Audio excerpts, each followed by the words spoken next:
Haju di dalam perang Badar teh aya sahabat-sahabat loba anu sahabat pikaserieun. Pikaserieun sahabat teh emang sahabat ala lugu gitu. Sesuai jeung karakter masing-masing. Pikaserieun, pikasebeleun. Sahabat eta kan jelema, karakterna masing-masing. Ya, aya nu pikaserieun ngaranna Nuaim bin Abdillah. Eta teh pikaserieun. Geus di Madinah ya, geus di Madinah.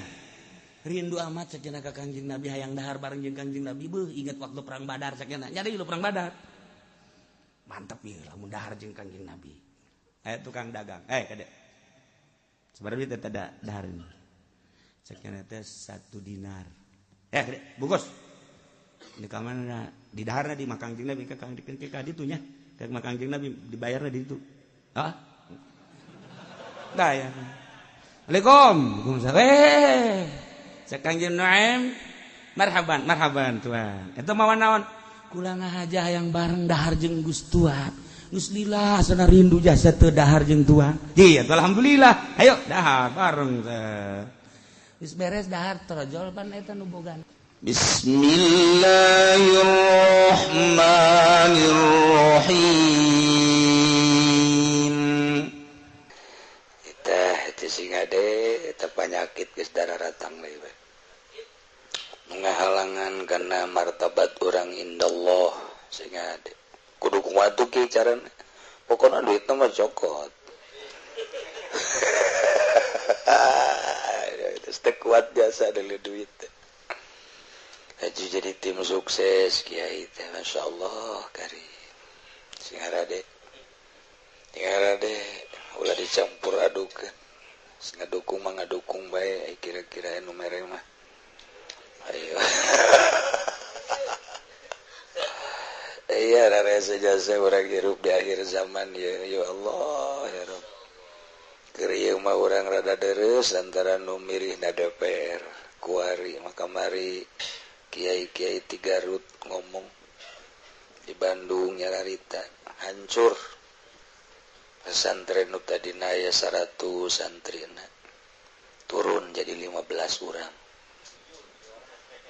Keur peuting ti Karawang.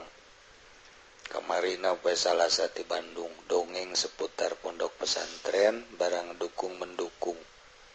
Dibere kitu ku pemerintah. Tadina aya 80 santrina pangieunkeun majelis saparo aya 40 turun. Sumbang kedua kali tinggal 15 gitu bertahan kualalik bae cekiana kumaha ieu lalakon teu kumaha aja bongan saha geus eta mah di Karawang di Bandung di Garut didongengkeun ge di Tangerang mah teu kudu didongengkeun nya kadeuleuk ku mata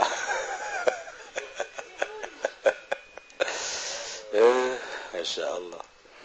Ingat ke almarhum kadeleuna pondok teh racun teh nu sabenerna mah rubuhkeun teh mah racun mun urang hook berarti ngahokan racun masyaallah aya bau cuma lain deui dongengna daripada kasumbang ku pemerintah jeung katincak ku pemerintah nu endek ngajak kecuali ngaji mendingan ditincak ku anjing. Eta baucu teh mah guru urang kabehan ku anjing mah bisa disertu tapi ku pemerintah unggut-unggutan teu pudol di pungana aduh geus kumaha ieu lalakon ieu dongeng omongan-omongan guru urang nu kamari bae ulah nu jauh-jauh kamari Cikemeh nu ka zamaneun ku urang ka baucu mah dongengna kos kitu ja. Temicen celi maning ketincakan ku anjing disertu beres tapi ketincak ku pemerintah nu deuk ngajak beak nur na ilmu Cikemeh tah mah aya abah mah lain racun tah mah getih lamun urang ngahook-hook berarti racun ku urang dihook-hook guru cenah teh mah pondok kos kitu mah majelis kos kitu mah ganti ya Allah ya Rabbi teku bisa gitu tak pandangan tah urang mapan kuari proposal can keluarga puyeng malah memarah kunaon angel amat turun proposal jang majelis pakai meuli mobil eta mah di ditu di Lampung nurutan di dieu jangan ieu dongeng seputar guru bae guru kula di Garut misahnya nama barang Kiai Haji Hasan Basri di Sumbang ku Golkar misah ribut gede lain ribut letik-letik santri garlut lantaran parindah nyen pondok di jente yang jak diana ribut ge sakeudeung zaman kula tahun 80 hiji kabagian keneh ributna antara santri antara kiai kajeun nyana ieu nu ribut urang henteu kabelah dieuna eueuh hiji-hiji acan santri tumplek kabeh tah Pak Amin saksina kita nyana ge kaasup ka ditu kanu Golkarna gitulah guru-guru nu cikeneh Masya Allah guru kula di Banjar lamun dek aya pamarentah ka sawah di Banjar ajengan Dun ajengan Mumu ajengan kakak ka sawah macul cenah mah geus gasa bodo sararia bae cenah aing mah teu hayang ai kuari disamper-samperkeun meureun ku embung teh sieun ka isbeun ai jelema mah sapira tatangga ai urang mau adu bangga bersadik dengan bupati asa dijelema-jelema urang mantak inget ka Gus Dur we waktu kunjungan ka kitu mana Kudus eueuh kiayeuna keur ka bupati. Sejak kapan kiai harus bersadik dengan bupati? Padahal nyana presiden. Kunaon ngomong gitu tuh. Sejak kapan ingat baik tak kalau omongan Gus Dur. Sejak kapan kiai harus bersanding dengan bupati? Lain letik-letik bahasa itu. Berarti di jero nama pohara. Iyalah ulah-ulah kaomongan nu baraheula nu cikeneh. Mantap kiai ulah mengajakan yuk kurang tawakal tu alau wala haula wala quwata illa billahil inna lillahi wa inna ilaihi telah pulang ke rahmatullah itu karar batin ngiai di akhir zaman teu kuat teu meunang aya supermi Gusti Allah aju molontot bae dah kitu ieu bah naon kitu ngaranna nyaritakeun omongan guru urang Masya Allah nu carikeun ieu kebenaran deui kula mah ngaguru teh kanu kararitu bae kanunya kudu kararitu bae nu ka sawah lamun datang lurah camat ka sawah datang bupati ka sawah di Banjar dek datang posyandu ngageter-geter posyandu sih kumaha engke kumaha engke kumaha ditinggalkeun sapira posyandu tetep ajengan ka Sarawak we di ditu. Masyaallah eta ararapi. Gitulah ahli-ahli Allah membung hatena. Karorod embung hatena kitu naon ngaranna kagarong. Lantaran kadeleuna mah jelema padahal garong teh. Kadeleuna bupati teh jelema horeng garong. Nu deuk jadi bupati calon garong. Kiai nu milu kiai garong. Ayo sodaktum kamari dibere sabaraha. Kaosna. Ayat ieu diturunkeun ku Gusti Allah ngalanjutkeun perihal tentang setelah selesai perang Badar. Perang anu sakitu dahsyatna nu poharana. Tidak ada keseimbangan ningali kuantitas mukminin betapa saeutikna kafirin betapa lobana. Mukminin teu terlatih jeung terdidik dina urusan perang, tapi kafirin terlatih jeung terdidik. mukminin teu aya persiapan lantaran dalam rangka menjegal lain dek perang, tapi kafirin pimpinan Abu Jahal sangat dipersiapkan untuk peperang. Lumantak Abu Jahal waktu hendak berangkat nage adiguna gede hulu jelema gede hulu pan nomor kopea nage nomor 15 gede hulu siapa pajar gede hulu kos gitu baik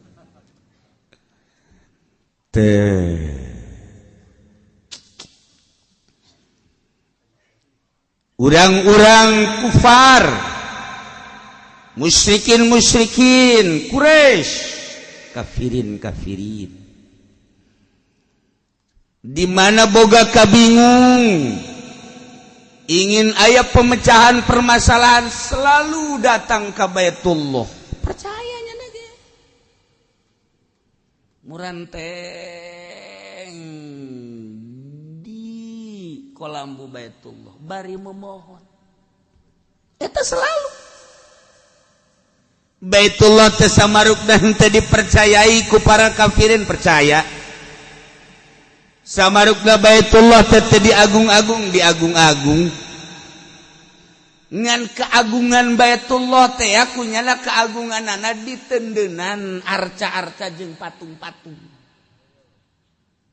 etalah orang-orang kafir orang-orang musyrik tapi tetap jangan muranteng ka Baitullah ngomonglah Allahumma sarua Allahumma ka Allah sarua percayanya lagi agama Yahudi ka Allah Nasrani ka Allah agama teh pan disebutna aya agama samawi aya agama duniawi aya kitab samawi aya kitab duniawi ku Imam Qurtubi kan dijelaskeun agama Yahudi samawi Nasrani samawi Islam samawi tapi lamun agama Buddha kong lucu agama kitu Hindu eta adalah agama duniawi terus dibagi di tafsir ieu Abu Jahal nyahoeun bahwa rombongan mukminin di deuleu bilangan-anangan saeutik kemudian teu aya persiapan perang nu araya di dinya henteu terlatih sementara Abu Jahal di dieu 1000 anu jelas terlatih pohara persiapan perang luar biasa rarasaannya lah pokona kajeun kumaha ge menang aing Abu Jahal jeung para pendukung-pendukungna keluarnya menghadap Baitullah bari nyekelan kolambu Baitullah ngomongnya ngadoa ka Allah Allahumma ansur alal junudain wa ahdal fiatain wa akramal hizbain wa da'un bima zikiro selalunya ngadoa eta biartieunana ya Allah muga Gusti nulungan kalupang luhur-luhurna di antara dua tentara sedangkan lupang luhurna nyana Gusti pangnulungankeun nomor kedua pangnuduh-nuduhkeunana di antara dua golongan terhadap bangsa jeung umat nyana merasaan nyana nomor katilu Gusti pangnulungankeun akramal hizbain lupang mulia-mulyana di antara dua golongan nyana memohon jang nyana geus di atas kertas cak nyana menang aing perang geus kitu Abu Jahal berangkatlah Abu Jahal setelah berangkat Abu Jahal neuleuh kaum muslimin mukminin ngan saeutika geus bakal dilalap jasa tetapi ternyata horenganan di luar konstatir di luar dugaan sebab mukminin mah dibantu ku malaikat tarurun di langit. Pertama 1000, kedua 1000, tilu 1000 deui, ribuan malaikat. Bahkan kejadian perang Badar mah pedang kakarak dihulus doang musuh geus paeh. Tinjuan teu datang ge itu ngaguling bae. Eta perang Badar mah geus kitu eta. Panah dilepas set, eta panah sakumaha aya mesinan neangan beheung. Urang perang kos kitu mah resep. Resep urang daek perang deui itu daek urang. Masya Allah eta perang. Jadi kabehan mukminin teh kaget ieu perang kiamat cenah nya. Ieu perang aya tenaga anyar, bahkan kadeuleu malaikat-malaikat tatur di samping kadeuleu aya suara-suara anu henteu dikenal teu wau. Wow.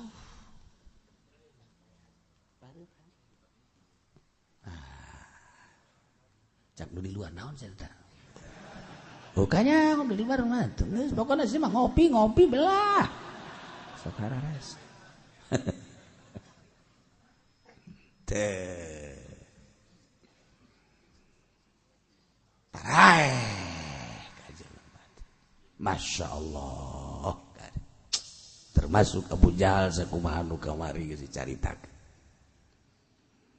Tah, ieu ayat diturunkeun teh untuk menggedor hati-hati para kafir. Digedor ku Gusti Allah dengan tujuan tahakum. Coba gedoran ieu teh coba kagedor apa henteu. Dimemeleh ku Gusti Allah, diisin-isin. Maksudna jangan ngegedor hate kagedor apa henteu si para kafirin. Nah, ieu ayat untuk menggedor hati para kafirin. Di samping tahakum ngahinakeun ka para kafirin. Setelah sing galoler 70 tokoh kafir ngagoler waktu perang Badar. Naon. Aju deui mukminin model di perang Badar.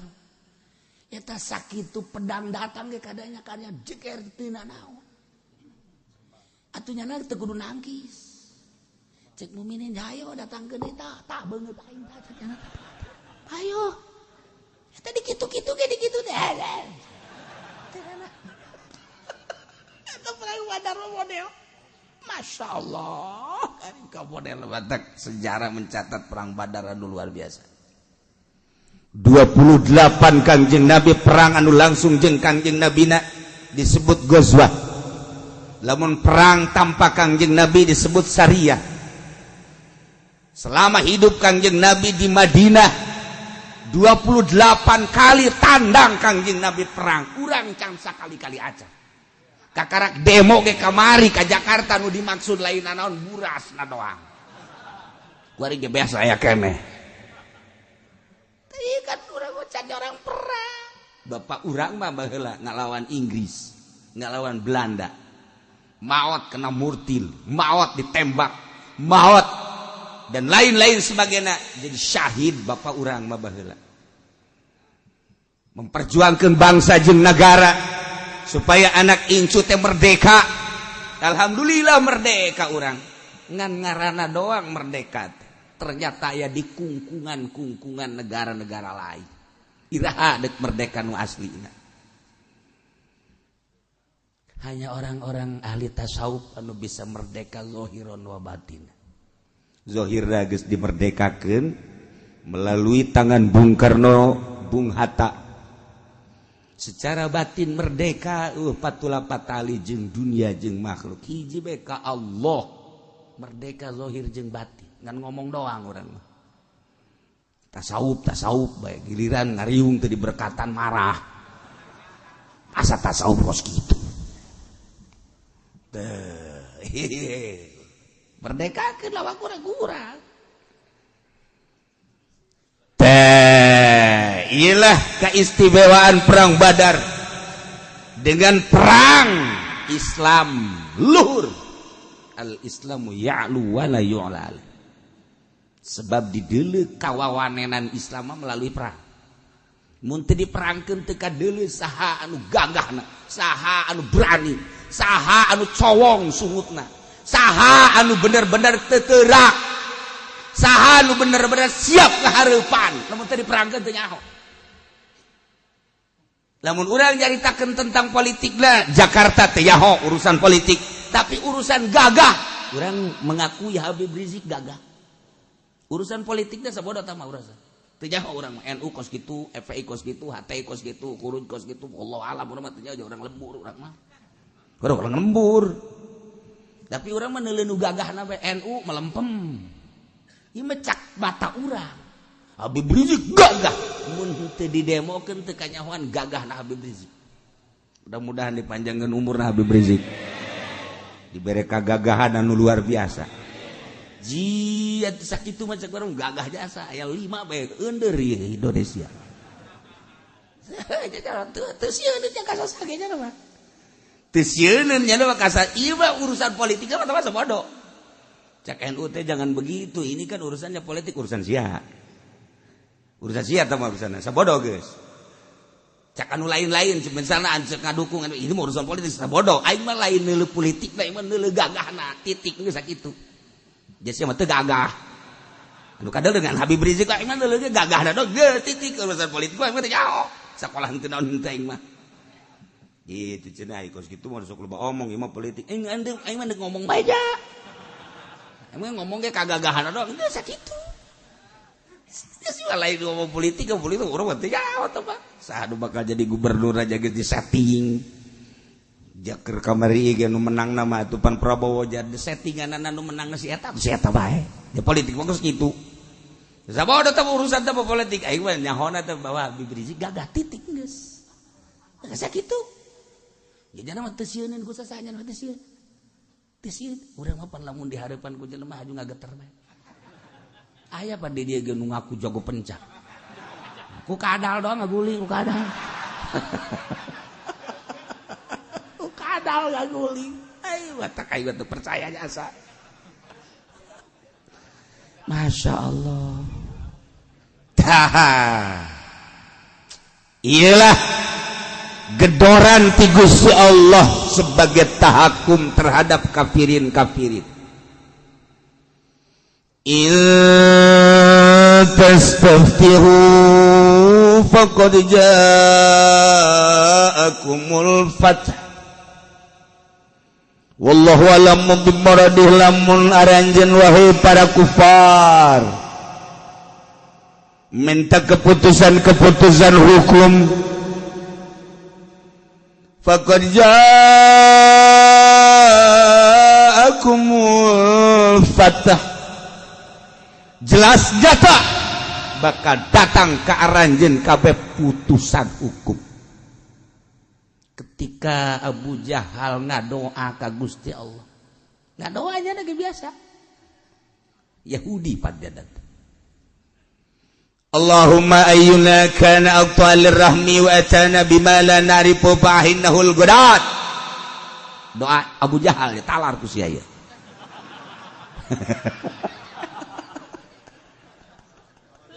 Iya, pendek doa tapi mantap. Allahumma hai Allah ayyuna kana aqtalir rahmi. Saha di antara urang, di antara kami nu megatkeun kana rahmi. Jeung saha anu datang ka urang bimala na'rifu. Kalawan mawa nu teu dikajahokeun ku kami kabehan. Jelema anu megatkeun rahmi, jelema anu ngalaksanakeun teu kajahoan menurut adat kami Gusti fa'ahillahul godat rusak ku Gusti ke di medan laga nyana ngadoa ka Allah lantaran geus pede jasa bakal menang hiji nyana pede bahwa nyana adalah kekentong masyarakat nyawa sia kekentong pemimpin masyarakat pemimpin umat nyana kekentongna nyana pemimpinna nyanalah anu sok jambung-jambungkeun rohmi rarasaannya dengan munculna Muhammad pecah belah, dianggap Muhammad pemecah belah. Dengan ayana Muhammad anak teu wauh kakolot lantaran beda agama, iyalah Muhammad pemecah belah. Dulur adik jeung kakak teu wauh, iyalah pemecah belah. Tetangga jeung tetangga teu wauh, iyalah Muhammad pemecah belah. Negara Mekah, Jazirah Arab Nusur sakitu halimpuna dengan kedatangan Muhammad bawa agama anyar jadi pecah belah. Dianggap Muhammad sebagai pemecah belah. Percis kos kejadian kuari. Percis kos kejadian kuari. Jelema anu ngabela agama dianggap ku si eta pemecah belah. Goblok meureun. Ieu mata asa perang Badar, mata dijadikeun bae Badar 1, Badar 2. Jerejak untuk itu, aing mah kitu bae lah. Badar 1, Badar 2. Jelema anu ngagugulukeun Al-Qur'an dianggap pemecah agama. Jelema anu ngaluhurkeun Al-Qur'an dianggap itu tidak mempersatu negara jeung bangsa.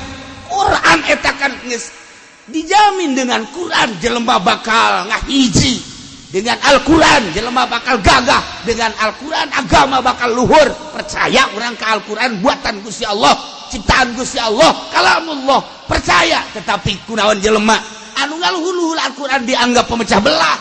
Percis kos ieu tah Abu Jahal. Tah deuleu ku sia tah deuleu tan mantak mawa kitab, Ya Allah. Cak nu teu mau kitab aing isina teh sia deui. Ngaji teu mau kitab, HP bae dibawa. Memang bloon kabeh ge. Ieu tah. Talar ku sia ieu doana ieu. Doa Abu Jahal. Allahumma ayyuna kana awta lirrahmi fa ahinnahul ghadat. Allah saha jelema anu megatkeun kana sanak rakat, kana kekeluargaan, hancurkeun di medan laga Badar. Muhammad maksudnya nama. Allahumma he Allah, yunakan atana bima la na'rifu fa'hillahul ghadat. Ya Allah, saha jelema anu datang membawa agama anu teu dikanyahokeun, membawa adat-adat anu teu dikanyahokeun ku kami kabehan. Ya de Muhammad mawa agama anyar, adat anyar, kalakuan anyar fa'hinnahul ghadat, hancurkeun ke di medan laga. Eta doa Abu Jahal diparake ku ari ku si eta. Saha cenah kieu si eta na? Atuh mah rahasia.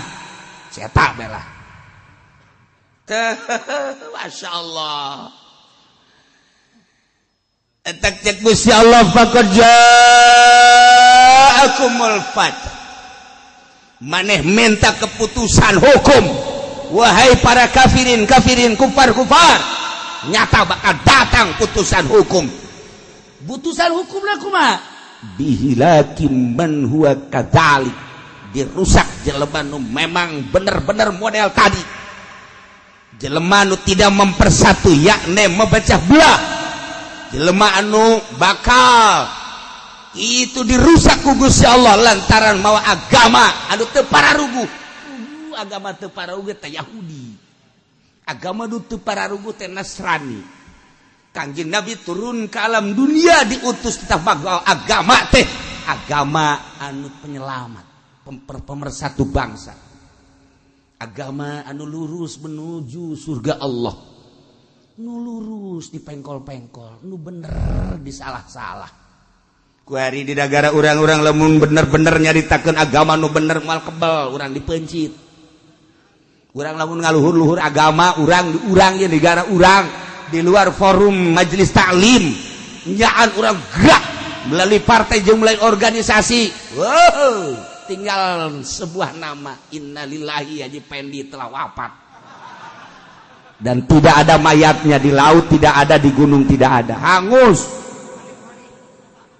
Beak moal kuat diun. Tah ieu cerita Badar ieu mah kos itulah. Madak cek Gusti Allah faqad ja'akum fat bakal datang pemutusan hukum dengan dirusak maneh cek Gusti Allah. Kenyataanna bener dirusak. Masya Allah. Eta doa Abu Jahal kayak di fotokopi jangan diwiridkeun ku urang. Na'udzubillah min bahkan Nabor bin Haris mah ngadoana leuwih dahsyat tibatan eta. Di hareupeun Baitullah bari nyekelan muranteng karena Baitullah nyekelan nyana bari kikieuan di Baitullah ngadoana pohara jasa.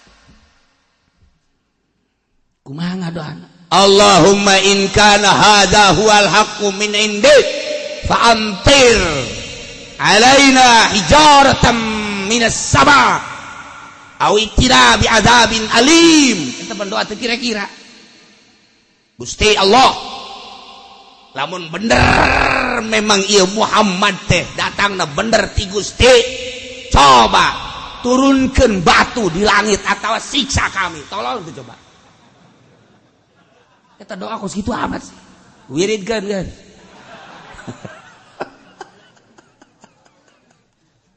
Kuari ke dibaraca ku Nasrani ya dibaca Yahudi. Dia teganggap ke agama Muhammad, teganggapnya nama ke Al-Qur'an. Ieu teh ditiru bahasa-bahasa ieu teh. Urang ngadenge jelema anu ngaluhurkeun Al-Qur'an dianggap pemecah belah bangsa. Deukna naonan coba? Urang ngadenge jelema anu ngajungjungkeun agama Allah jeung Al-Qur'anul Karim ternyata dianggap ieu perusak agama, makar malah. Masa ngaluhurkeun Al-Qur'an dianggap makar? Ieu horenganan doa si itu nyaek slek ka dieu. Tah, ieu cek netes ka hulu si eta. Ieu doana ieu, mantak coba perbanyak. Ieu doa teh kira-kira ieu. Masyaallah. Tapi dengan berbagai doa anu optimis para kufar, tokoh-tokoh kafir termasuk Abu Jahal, Nadhr bin Haris, Sufyan, lain jeung kehendak Allah, bahkan nyanalah anu dibinasa ku Gusti Allah. Tah, ieu sebagai tahakum pang memeleh ti Gusti Allah, gedoran ti Gusti Allah. Hah, karasa ku sia. Wa in tahu fa wa khairul lakum. Lamun marane areureun tina kakafiranana jeung merangan Muhammad setelah kekalahan anu dahsyat pemimpin-pemimpin aranjeun puara raeh 70 pemimpin kufar modar di Badar. Tetapi anjeun ayeuna sadar kesadaranana anjeun ayeuna nahan diri eureun tina kakafiran kuari menyatu jeung Muhammad pemerangan Muhammad dengan marasuk Islam nyatu jeung Muhammad fahuwa khairul lakum eureun merangan Muhammad eureun tidak kakafiran ieu lah nu leuwih bagus ka aranjeun. Tuh digedor ku Gusti Allah ya. Kerasa tetapi awas. Wa in ta'udu lamun maneh baralik deui likitalin nabi untuk pemerangan nabi. Naud. Awas cek Gusti Allah. Kaulah bakal ngabalikeun deui bantuan-bantuan kaulah melalui malaikat. Muhammad bakal diunggulkan jeung dimenangkan maneh nu bakal areleh tangan. Hayo deuk kumaha coba dak arasuk Islam eureun merangan apakah deuk merangan Muhammad deui ajur maneh gih cenah kami mah lobaan walan tughniya ankum fi'atukum syai'an sama sekali moal bisa nahan golongan-golongan anjeun sakitu lobana bala tentara prajurit angkatan darat laut udara nu sakitu lobana moal bisa nahan nolak sama sekali dengan kedahsyatan maneh, kehebatan maneh, dengan kalobaan maneh. Kami mah bakal nurunkeun pitulung ti langit cak Gusti Allah walaupun tanpa eta aing mampu, aing kawasa, tetapi ku aing deuk diturunkeun malaikat-malaikat bakal nyocoan hulu sia. Udah jasa urang takos kitu geuna. Ayo sia lamun deuk balik deui wa in ta'udu ankum walan tugniya naud wa in ta'udu naud. Mun maneh bakal babalik di berangan Muhammad kaula bakal nurunkeun pitulung. Muhammad tetap ditulung, maneh bakal eleh. Dengan lobana tentara lan tugniya ankum fi'atukum syai'a. Paedah setik-etik acan dengan lobana kuantitas bilangan wae. Walau kasurat sanajan tambah ditambah de loba tetap moal menge sia. Bahasa menge eta. Bab wa innallaha ma'al mu'minin. Sanyana Gusti Allah mah babarengan jeung jelema nu marumin. Urang teh selalu ka mana bae ge dibarengan ku Gusti Allah sadar atawa teu sadar. Justru ieu nu hese ge nyadarkeun diri bahwa urang selalu dibarengan ku Gusti Allah eta nu hese ge. Urang ngaji mimiti ngaji fikih kemudian haju ka belah dieuna urang ngaji usul fikih supaya mantep can kapanggih kesadaran teh. Bahwa orang selalu dibarengan ku Gusti Allah, aing ngomong mah bisa, tapi ngarasakeun sehingga sadar bahwa Allah teh bareng jeung urang, kehadiran Allah teh terasa di diri urang ieu lan hese. Ketika ku urang diaji ilmu-ilmu tasawuf, Hifayatul Azkiyah ada Bidayatul Hidayah na Minhajul Abidin Ihya Hikam, diaji tinggal diaji, disurah tinggal disurah, lamun teu dilaksanakeun mah tetep bae moal aya ngarenyed saeutik-eutik aja. Ieu bahasa wa innallaha ma'al mu'minin. Sanyana Gusti Allah selalu bareng jeung para mukminin. Allah geus ngajelaskeun bareng jeung urang-urang mukmin ye, tetapi karasana encan aya. Urang teh teu asa dibarengan ku Gusti Allah. Ciri teu asa dibarengan ku Gusti Allah, teu percaya urang lamun teu dagang asana teu dahar. Berarti kan orang teu percaya ke Allah bahwa Allah ngabarengan orang, padahal Allah mah sugih. Allah orang percaya ke Gusti Allah, Allah Maha Sugih teu kudu dagang. Eta cenah dahar kumaha? Tah ieu. Eta lah pinarakaeun teh eta. Komo lamun waduh cenah urang mah bisa dahar ge pan ieu ku sebab naon kitu ngaranna digawe, mun teu digawe mah teu dahar, geus kudu baca 2 kali syahadat. Terus ya dek dahar kumaha teh sia mah teu boga ijazah mantak sarakolas ya ku ijazah mah ngeunaheun dahar babari digawe babari teu boga ijazah mah sia geus sararese kajen ku kumaha ge moal bisa dahar sia maca 2 kali syahadat sia. Ji sia ada urang lalagaan hirup tah make syariat heula sanggeusna syariat supaya karasa kehadiran Gusti Allah ma'iyah Gusti Allah babarengan Gusti Allah jeung urang kanyahoan teu kiai cenah jelema lamun boga rasa bahwa nyana dibarengan ku Allah kanyahoan ubasi nganyaho keudana babari lamun keur lempang aya awewe nyana berpaling eta berarti asa dibarengan ku Allah izin ka Allah pan urang malah lain lain orang susuna beda jeung nu di imah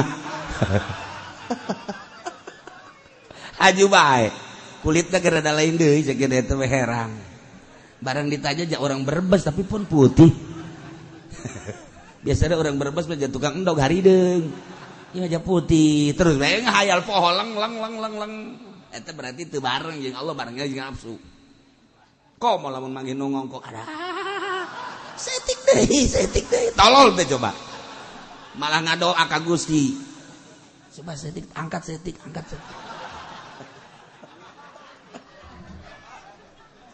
bloon letak kos gitu nah itulah jauh juga Allah hayang nyaho bahwa jelema deket jeung Allah ketika manggil larangan berpaling ketika nyana keur kidib nyana eureun. Ketika aya batur gibah keur ngomong-ngomong ke batur, nyana selalu eureun. Eta izin ka Gusti Allah, selalu bareng jeung Gusti Allah. Larangan-larangan Gusti Allah selalu diperhatikan di jauhan, ta eta ngarasa bareng jeung Allah. Tinggal kitu bae eta mah. Geus, lamun masih kene jelalatan, keranjang matana. Wow, jauh. Jauh. Komo masih kene weaan. Tamah rombongan jurig sama kos gitu. Haji tinggal haji jurig sama kos gitu. Jurig sama kos gitu. Arese. Hayang bareng jeung Allah teh. Allah lah ngajelaskeun wa innallaha ma'al mu'minin. Nya make inna huruf taukid cek ngaji amil. Komo di alfiah berarti ulah cangcaya deui, ulah mangmang deui. Yakinkeun sayakin nya Gusti Allah selalu bareng jeung para mukminin. Tapi teu karasa. Teu asa dibarengan ku Gusti Allah. Nu mantak teu dikarasa dibarengan ku Gusti Allah lantaran urang encan pernah ngawauhan Gusti Allah. Atuh lamun jelema teu wau bakal teu cinta, lamun teu cinta atuh bakal moal mantep. Timbulna cinta itu adalah dari mata turun ke hati. Mata turun ke hati. Kajaokeun heula ku urang Gusti Allah teh sifat nu wajib di Gusti Allah, nu mustahil di Gusti Allah, nu jaiz di Gusti Allah. Waukeun melalui sifat-sifat tersebut. Kabelah dieuna urang waukeun Gusti Allah secara khusus. Gusti Allah teh hiji dina zat teh hiji dina asmana hiji dina sifat teh hiji dina afalna. Setelah kurang dikanyaokeun beuki wau urang ka Gusti Allah ke waukeun heula ka diri urang waukeun ka diri urang mah horenganan makhluk ai makhluk mah horeng aya khaliq anu nyieunna Allah wau tak ka urang khaliq horeng aya khol urang makhluk horeng aya khaliq urang nyaho ka diri urang bahwa diri urang mah dhaif horenganan nyaho tak ka Allah anu maha kawasa. Nyaho ka diri urang horeng ku diri urang mah sapira urang aya awalna jeung aya akhirna nyaho bahwa Allah mala awwala lahu wala akhirah. Man arafa nafsah arafa rabbah. Kajahokeun heula melalui pengetahuan diri bakal nyaho engke ka Gusti Allah. Tuluy ku urang teh diteruskeun melalui tafakur, melalui zikir, melalui riyadhah, melalui mujahadah, melalui muhasabah sesuai jeung aturan-aturanana. Terus ku urang teh spesifikna diperhatikeun menuju ka Gusti Allah. Peuting batur kerek urang mentang mata beunta dalam rangka ngawauhan ka Gusti Allah. Cili-cili anu sok dipake ngadengekeun nutup para rugu kurang dengekeun pake ngadengekeun kalam-kalam Allah. Mata nu biasa pake deleuan sesuai jeung karesep mata kurang dipake le khusus kana maha kawasaan Gusti Allah. Tidinya kurang terus ditagadorukeun ditakarrubkeun ka Gusti Allah diurus kurang lelembutan nu aya di awak kurang sesuai jeung aturan-aturanana di awak kurang aya latifatul qalbi latifatur ruh latifatul sir latifatul khafi latifatul akhfa latifatul nafsi latifatul qalb. Tidinya kurang diurus sesuai jeung aturan-aturan leng-lengan ke urang teu pati ngurusan awak kuari mah ngurusan teh ngurusan batin ngurusan roh. Terus kurang ditafakuran dizikiran dengan sababaraha tahun tujuan urang deui wal tika Gusti Allah la ilaha illallah nu dimaksud iwal ti Gusti Allah kege Gusti Allah wa huwal muti Allah nu mere ngagenyai hate urang eueuh dunyaan eueuh makhlukan eueuh nafsuan eueuh setan hiji be di jero qalbu teh Allah teu aya muatan nanaon lamun urang geus aya Allah anu hungkul di jero hate teh eueuh dunyaan eueuh makhlukan eueuh sagala bakal karasa kehadiran Gusti Allah babarengan Gusti Allah anu tadi dicaritakeun wa innallaha ma'al mu'minin sanyana Gusti Allah teh selalu bareng jeung para mukminin ieu bahasa teh kuari mah lain sakadar bahasa tapi karasa dibarengan ku Gusti Allah teh aya nu ngaping lamun kuari urang salat teh salat syariat asa urang nu salat teh lantaran Allah na teu karasa bareng geus urang make usolli make sejak kaula adeun kumaha ge kitu bae salat teh capek usolli fardhu zuhri arba'a rakaatin mustaqbil ka sejak kaula salat zuhur 4 rakaat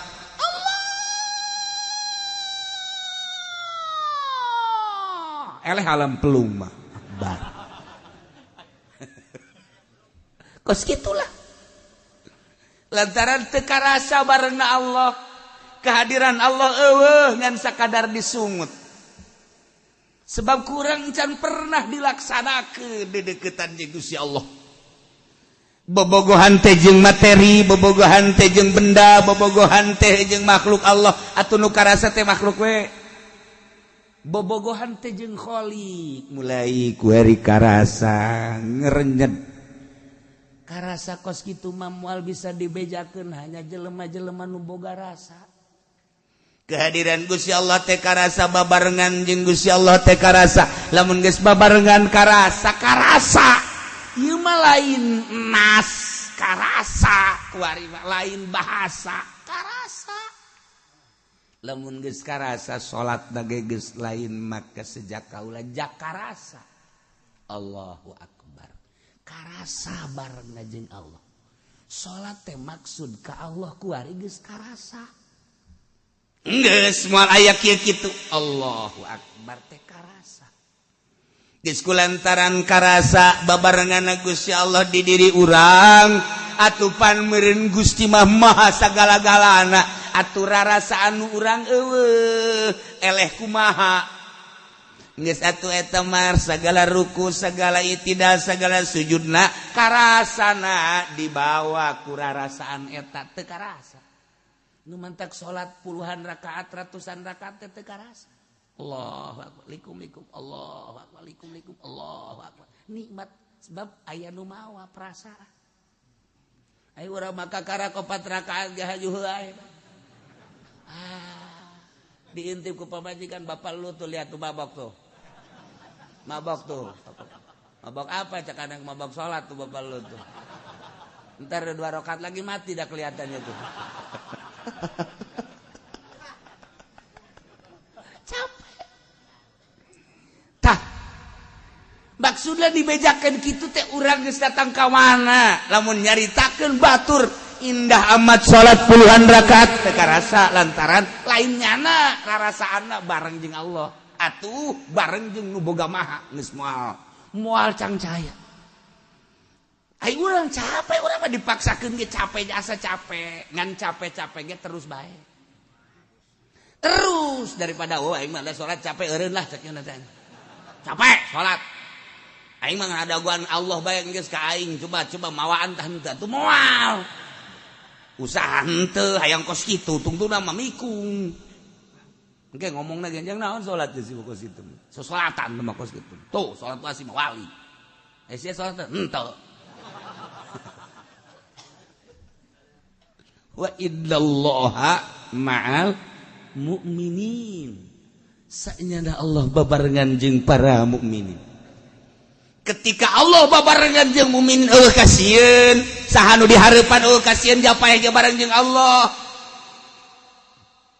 dihareupan ku urang polisi sapira polisi sarua jeung ngahareupan kutil cek walimah nanaonan sok jeung saha deui Tito lawan Tito saha deui leuwih ti Tito saha saluhureun Tito saluhureun ti Jokowi mah presiden sia mah aing bodoh dibawa bodoh ku sia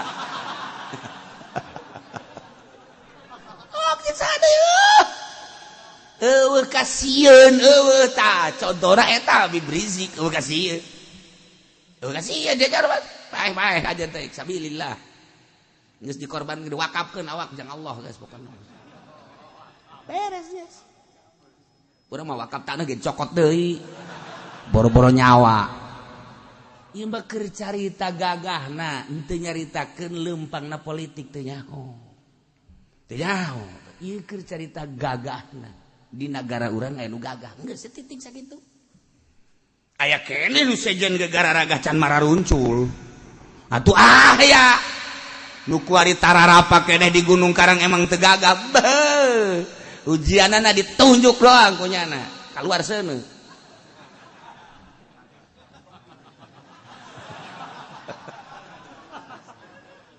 aya korek apian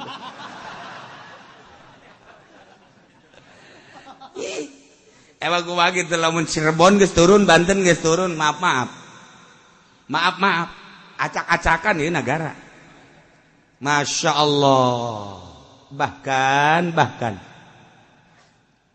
gede na Banten teh dicekel ku para wali Allah tenar dengan Kesultanan Banten cuman inggisna kieu nu kukula geus dicaritakeun aya angin aya cai di Banten teh aya pasir batu berarti ieulah alat-alat jang perang nu nundukeunana hanya wali-wali Allah kuari kieu lamun aya keneh nu tapa di Gunung Karang jeung di Gunung Polosari ieu nagara sa Indonesia aman khususna Pulau Jawa Pulau Jawa aman tetapi lamun geus eueuh nu tapa di Gunung Karang jeung di Gunung Polosari dua hiji cai engke disaatkeun sama sakali cai atawa dibanjirkeun para rakyat mana-mana saat sama sekali bae kuari mah kapan lamun urang ngagali taneuh 1 meter 2 meter aya caian di Cikoromoy mah lamun digali aya caian terus datang ka belah ditu batu Quran lamun kurang digali aya caian tamun eueuh nu tapa di Gunung Karang jeung di Gunung Pulosari saat sama sekali bae puluhan meter ka handap eueuh cai hiji nomor kedua aya cai mangan jadi kanyut mending mana maning eueuh cai sama sekali atau maning babanjiran coba pilih tuh sia mah embung kan kabeh ge tapah henteu Pak musibah embung Pak nah tinggal ditanya we aya keneh eueuh cenah kiai teh nu tapana puguh engge teu nyaho ieu bahayana ieu lain lalagaan Gunung Karang teh lain lalagaan Gunung Karang jeung Gunung Pulosari eta mah boga sejarah tah loba jelema anu hayang kaluhur hajut teu balik deui digegel maung ieu ge hiji nek dikaditukeun pakai tumbal Gunung Karang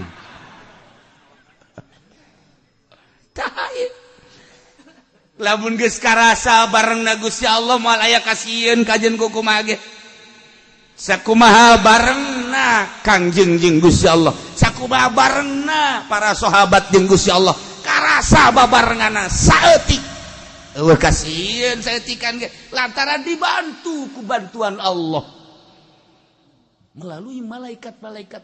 Nah, hanya seperti itulah mukminin ketika perang jeung kafirin. Teu pernah seimbang perang mukminin jeung kafirin teh dina kuantitas jeung dina kamutahiran alat perang teu pernah seimbang. Selalu eleh. Zaman Belanda apa nu dibogaan ku urang naon atuh? Nu dibogaan ku urang naon? Ti ditu mah murtil geus aya, teh baja geus aya. Dereden gaya dereden bedil mah nu hiji dong der hiji asupan deui dereden zaman Belanda geus aya dereden urang teu boga tapi kok urang menang make bambu runcing doang Kemudian aya hartina baburuncing teh henteu dibagus-bagus. Kemudian congona dipapas, bacaan walau anna qur'anan suyirat bil jibal au qutiat bil balik teruskeun ku aing. Tiupkeun fa. Sarua jeung tadi. Nah, neangan beung cek. Ces. Eta zaman Belanda kos kitu. Ente kumaha teh anehna. Belanda lewat. Nah, hanya aya mah encek mah. Hah? Ada Belanda lewat sini ya. Urut sukuna cokot di urut sukuna tah. Cirian, tet buledan tendenan ka dia. Tak. Ieu urut sukuna bage bisa ngabunuh di ditu. Paeh di Belanda di ditu. Mantap kuari lamun hayang nyaho, mun aya hayang ka awewe, kemudian awewena embungeun, tapak sukuna mana?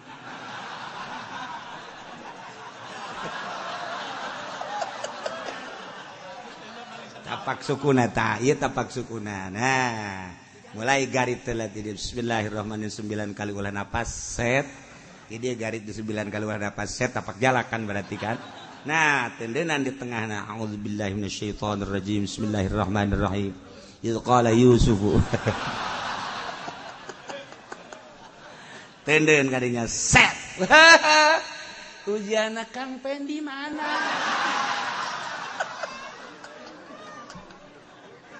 Eta bisa kos kitu ilmu Allah masyaallah karim. Ye ulah lalawara. Loba jelema aja terus gendong we dirinya teu balik-balik. Eta ieu kola main tah itu. Iyalah kumaha agungan Al-Qur'anul kalamullah. Al-muta'abbadu bitilawati al-mujiz. Ngapeskeun jelema-jelema nu nakal. Quran.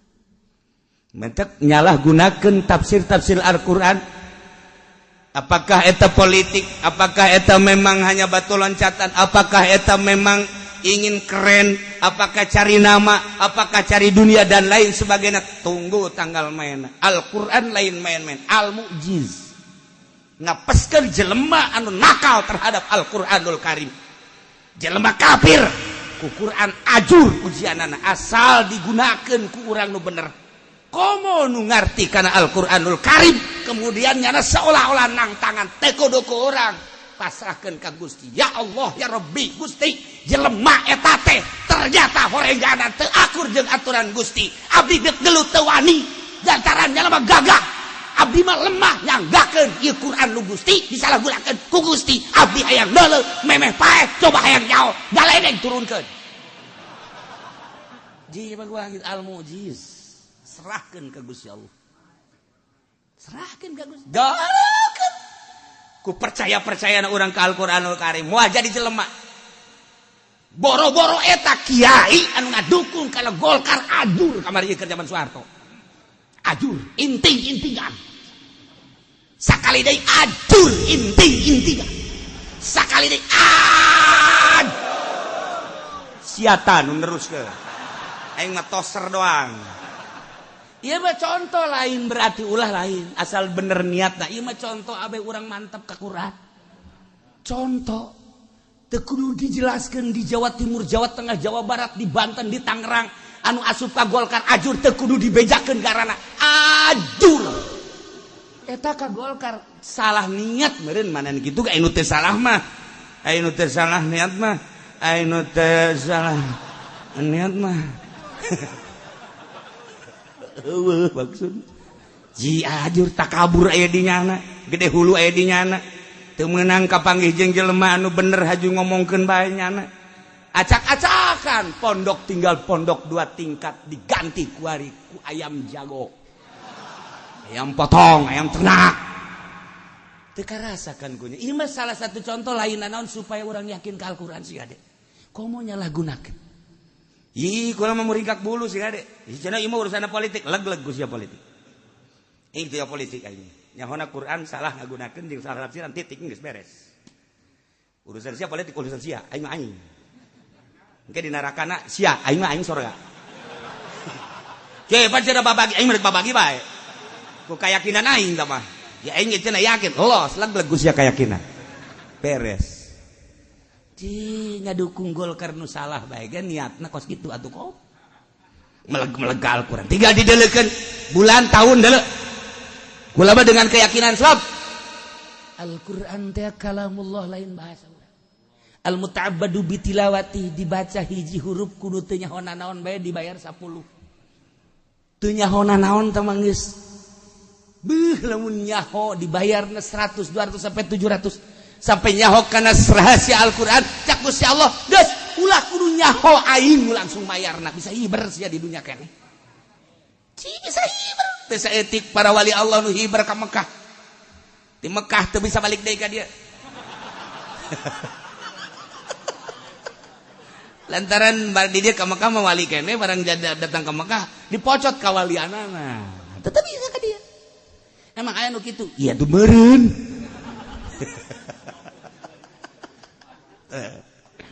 Yala wa innallaha ma'al mu'minin yani selalu dibantu ku Gusti Allah sakumaha para pejuang di Badar dibantu ku Gusti Allah ieu bahasa teh lain sakadar jang perang Badar doang ieu teh wa innallaha ma'al mu'minin mah selalu terus ila yaumil kiamah urang sorangan Allah kaduana, urang duaan Allah katiluna, urang limaan Allah kagenepna, urang 100 Allah ka 100 hijina dina hati selalu ngabarengan urang, teu pernah teu ngabarengan jeung teu pernah teu nyahoeun. Wa innallaha ma'al mu'minin. Tah tinggal galilah ku urang supaya karasa barengna Gusti Allah jeung urang. Eta lah nu kudu diteangan teh ilmu eta.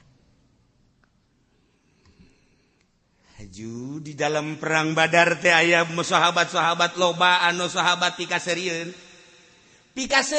sahabat teh emang sahabat ala lugu gitu sesuai jeung karakter masing-masing pikaserieun pikasebeleun sahabat eta kan jelema karakterna masing-masing ya aya nu pikaserieun ngaranna Nuaim bin Abdillah eta teh pikaserieun geus di Madinah ya geus di Madinah. Rindu amat sakeuna ka Kangjeng Nabi hayang dahar bareng jeung Kangjeng Nabi beuh inget waktu perang Badar sakeuna. Nyari lu perang Badar. Mantep ieu lamun dahar jeung Kangjeng Nabi. Tukang dagang. Kade. Sabaraha teh teh dahar ini. Sakeuna teh 1 dinar. Kade, bungkus. Di ka mana di daharna di Kangjeng Nabi ka Kangjeng ka ditu nya. Ka Kangjeng Nabi dibayarna di ditu. Heeh. Da ya. Assalamualaikum. Cek Kangjeng Nuaim, marhaban tuan. Eta mah naon? Kula ngahajah hayang bareng dahar jeung Gus Tuan. Geus lila sana rindu jasa teu dahar jeung tuan. Ji, alhamdulillah. Ayo dahar bareng teh. Geus beres dahar trojol pan eta nu bogana. Waalaikumsalam. Cek Kangjeng Nabi saya eta nu boga dahar. Pan. Cek Kangjeng kumaha? Kula teh teu boga duit jeung teu boga dahar tapi hayang dahar bareng jeung tuan rindu jasa haju eta pedagangna ieu mah puari mah geus dahar jeung tuan kula bunga tinggal tuan nu mayar pareta pikaseureun pikasebeleun cek Kangjeng Nabi teh aya sida umat ye sia tuh cek Kangjeng Nabi ulah dikitu-kitu ieu karakterna nya nama hiji karakterna nomor kadua jana perang Badar milu amankeun Umar cek Sidina Umar aya keneh atuh milu deui di ditu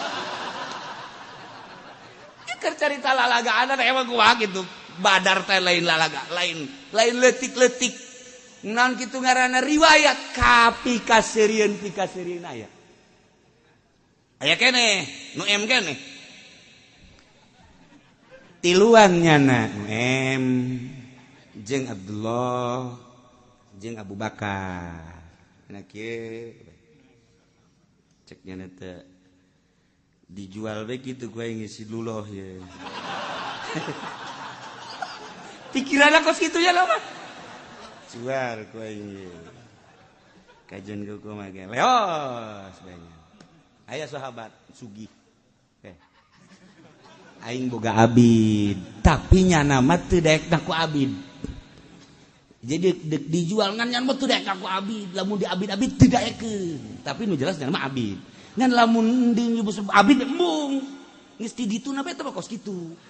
Nah, kuaing dek dijual. Seberit, sekian. Jadi set. Mana abidna? Yuk. Nyana jauh tuh itu. Langsung kudu meuli teh di talian. Nah, naon dia? Ye, geus dibeli set. Emang naon dia? Ieu abid. Ih, kula mah lain abid. Ah nyaho adat sia mah. Pilok dek disebut abid sia mah. Geus sok ditali. Ih, naonan teu lain naon si bali sia mah gitu. Kula mah lain abid. Ih, cak nu bogana ge emang sia mah tilok nyebut abid. Apaan kos gitu tah? Terus bae pas kadinya jual Abu Bakar. Aya naon ieu? Ieu kula meuli ieu. Meuli di saha? Meuli di Nuem cak nya nanti. Cak Abu Bakar, ieu mah lain abid. Ieu mah sahabat cak nya Abdullah kok ieu dijual kieu. Mana Nuem na cak nya teh? Cak Abu Bakar teh.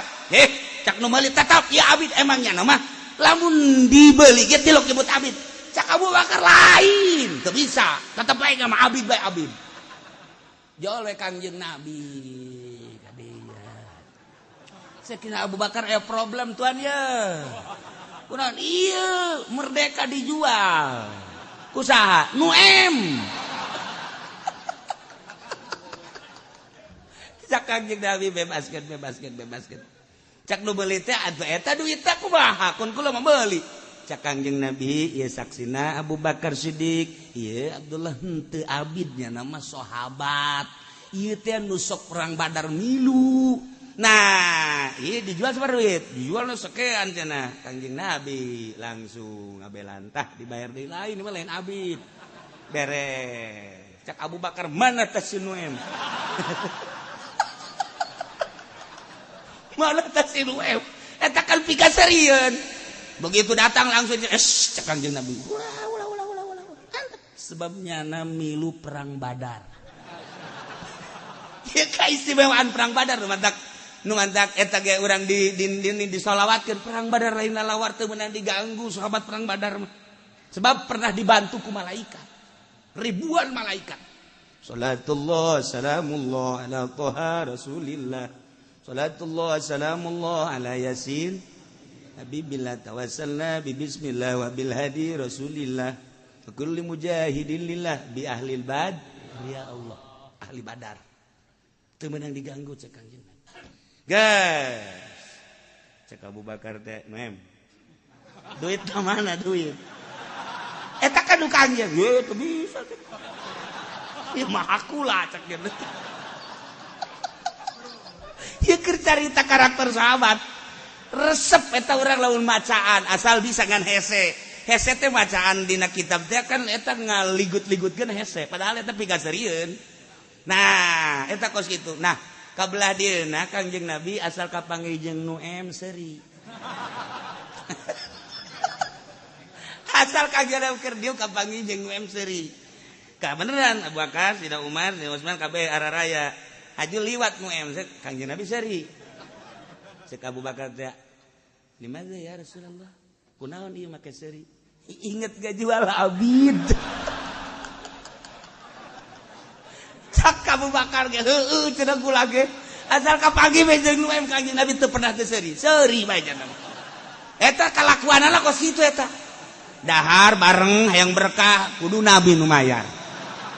Lain abid dijual duitna dibawa ku jana Kangjeng Nabi. Eta batak asal kapanggih jeung Nuem seuri bae Kangjeng Nabi mah. Ta eta teh kahibur Kangjeng Nabi ku ki Nuem.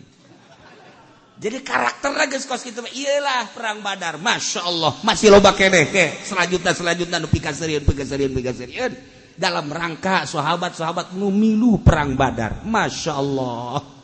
Ya ayyuhalladzina amanu wallahu a'lam.